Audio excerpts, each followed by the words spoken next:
The fastest path to failure is no path at all, no start at all. The quickest way to guarantee that you will not win the race is to never start it in the first place, to never take that first step. Sometimes we can get so caught up in the planning that we forget the most important part of the whole thing, the start. We think about it so much before we dive in that we never actually learn to swim. Sometimes the best thing that we can do is to start before we even know how.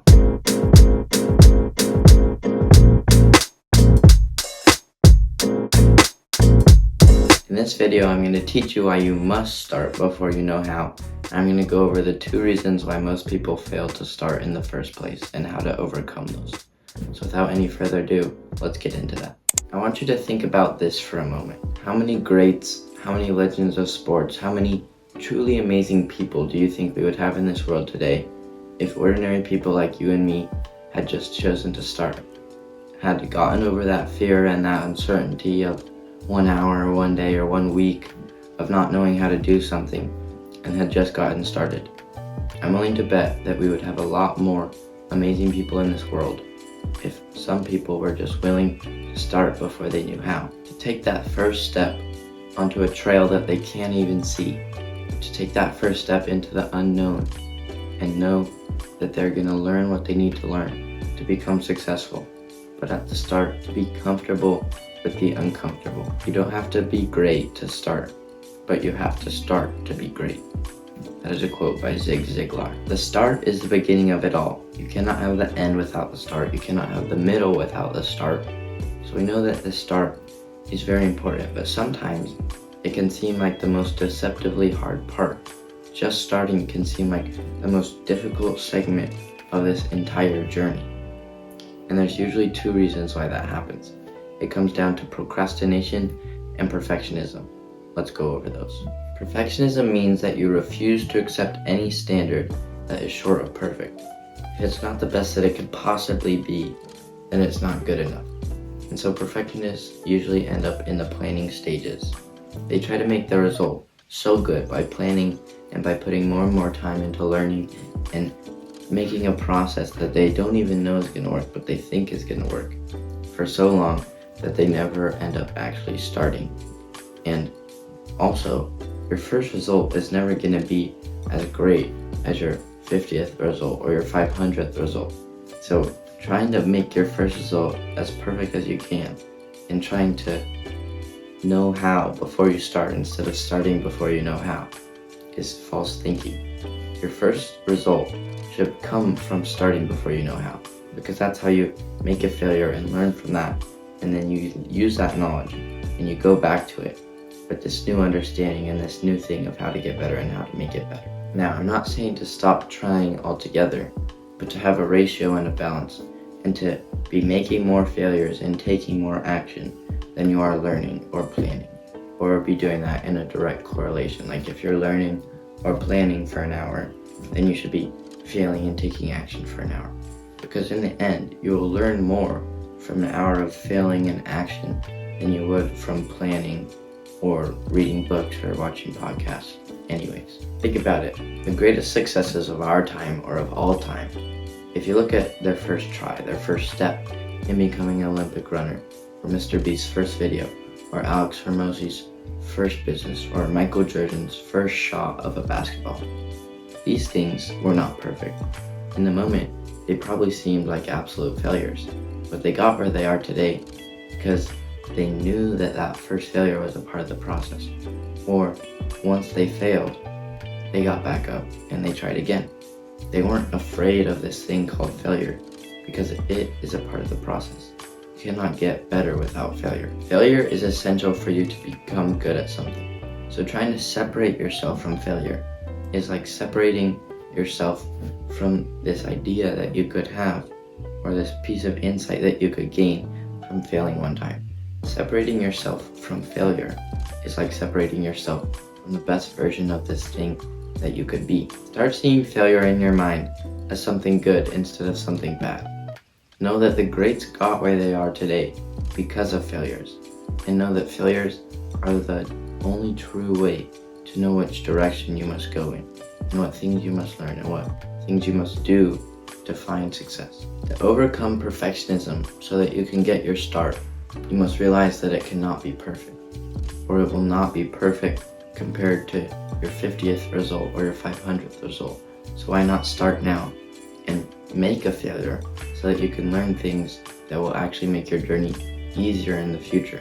Let the knowledge that you can fail give you the freedom to create something truly great, and to almost like make something bad in the first place. Because in the end, if you think about it, your final result won't be bad, but actively trying to make it bad in the first place will get you over the hump of perfectionism, because you're not trying to make it as best as possible. You're just trying to start and to even make it a little worse, or try and fail a little bit so that you can get over perfectionism and get the start, because the start is the most important part. The start is what we want in these first stages. We do not want to be stuck on trying to make it as best as we possibly can. We want to be starting before we know how. A hint of perfectionism is great. A load of it is crippling. So here are some rules to make sure that you're never planning or learning more than you're actively making mistakes and trying. If you do an hour's worth of planning and learning, do an hour's worth of action. 2 hours planning, 2 hours action. Whatever time you spend planning or learning should be in direct correlation to the amount of time that you spend taking action and failing. It's like the graph of diminishing returns. At some point, more planning and more learning and more perfectionist activities is going to start to hurt you more than it's going to be helping you. In small doses, it's great, but in large doses, it's crippling. And besides all that, you learn more from an hour's worth of failures and action than you do from an hour's worth of planning and education anyways. Getting out there and making mistakes is like a form of delayed gratification.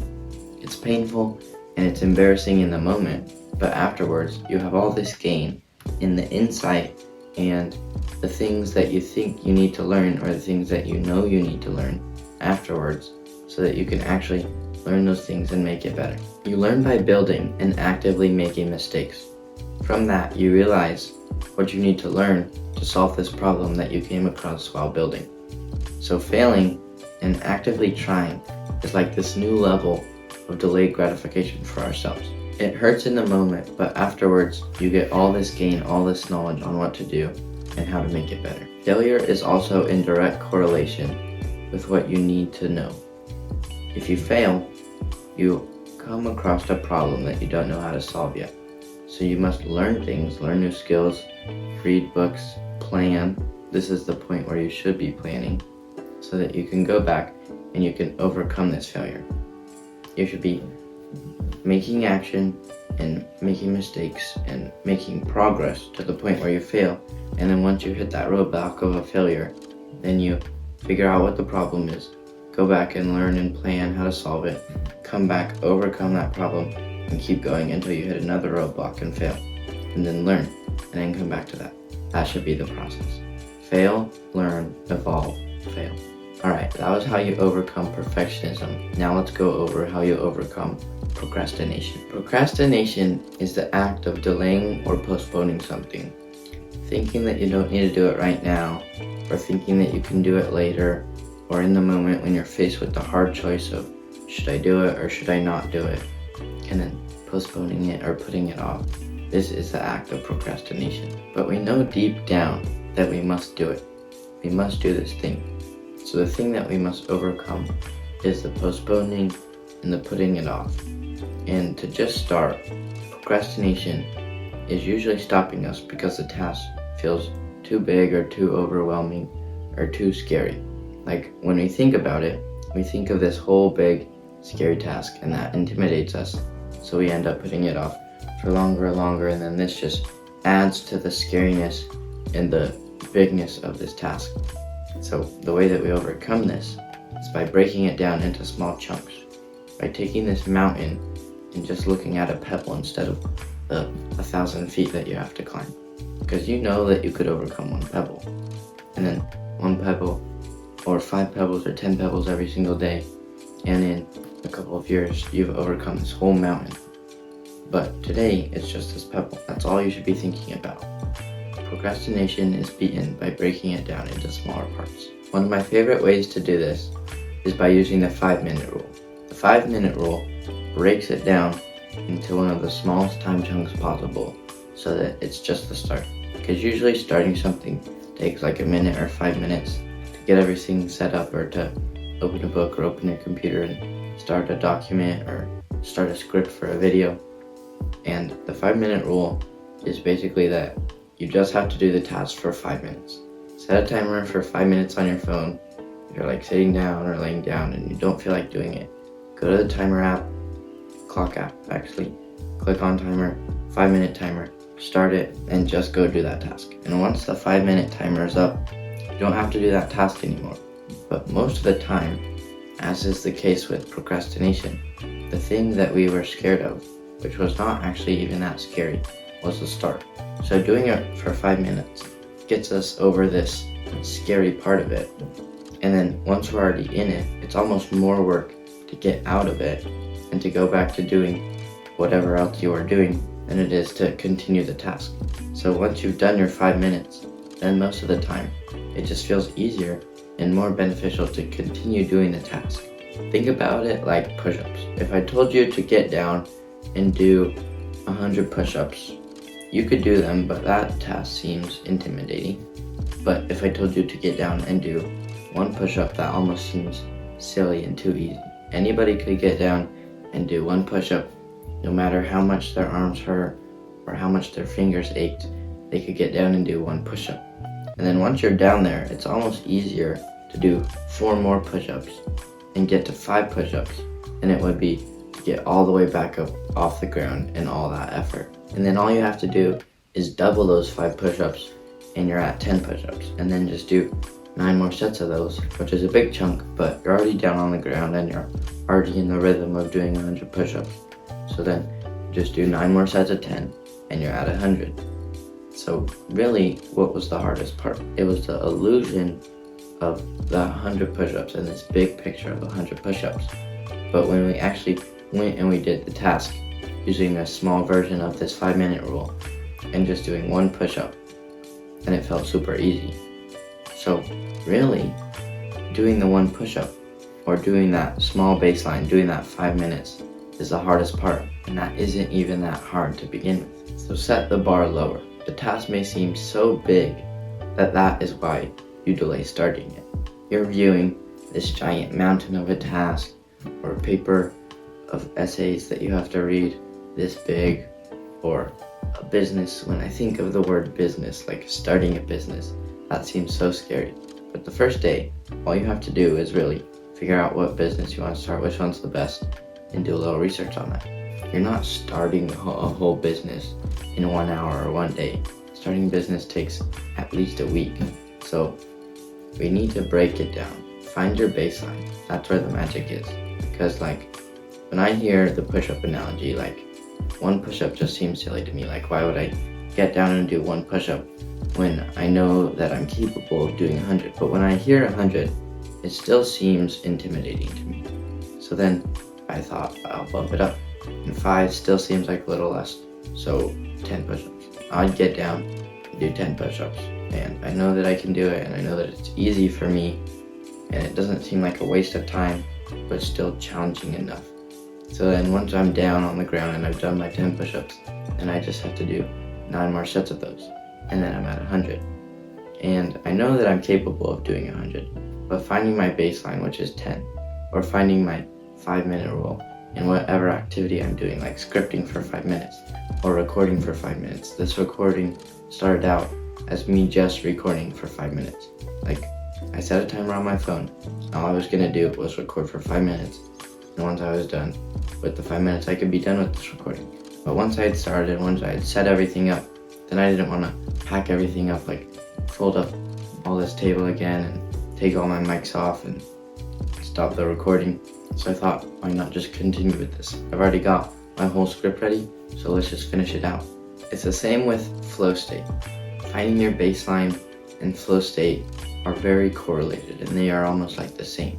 You want something that is challenging enough that it feels worth doing and it feels engaging, but not so challenging that you feel overwhelmed and anxious by the thought of it. Start before you know how. Start before you even have an idea of what you're doing. And go out there and fail and learn something, and then redirect from that. And then after all these failures and all these redirects, you're on the path, you're on the line that is going to get you to the success you want. But in the start, in the beginning, you have to be doing it before you know how, so that you can make those first failures and learn from them, and then get to where you want to be in the end. So to wrap everything up, starting before you know how is one of the greatest things ever. Giving yourself that freedom and that ability to make a mistake and to be okay with that and to learn and to grow from that can help you become great. Overcome perfectionism by knowing that none of the greats ever started out great. They started out as failures. In the moment they seemed like failures, but they got where they are today because they weren't afraid to keep trying and to keep learning from their failures. Realizing that failure is an essential part of the process. Overcome procrastination by breaking it down, finding your baseline and flow states. I'm recording this video before I feel fully ready because sometimes that's the best way. Start before you know how, and remember, you can't change your life until you change what's in here. You got this.